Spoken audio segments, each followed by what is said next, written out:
এয়া পনীৰ নহয়, টফু হয়, আলু দি বনাওঁ, খুবেই টেষ্টি। এয়া দেখিছেনে আলুবোৰ কাটিছোঁ, মানে ডাঙৰ ষ্টাইলতো কাটিব পাৰি আৰু এনেকুৱা একেবাৰে পনীৰৰ ষ্টাইলতো আলুবোৰ কাটিব পাৰি।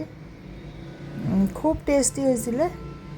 খুব বেছি মা মছলা দি একদম ৰঙা কৰি পেলালে পেটৰ কাৰণে বেয়া, সেইকাৰণে মানে এটা জোখাৰকৈ বনাওঁ আৰু দেখাটো এতিয়া ভিডিঅ'টো কৰিবৰ কাৰণে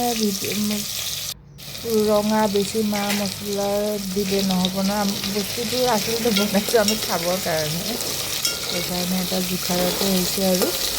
থেংক ইউ ফৰ ৱাচিং।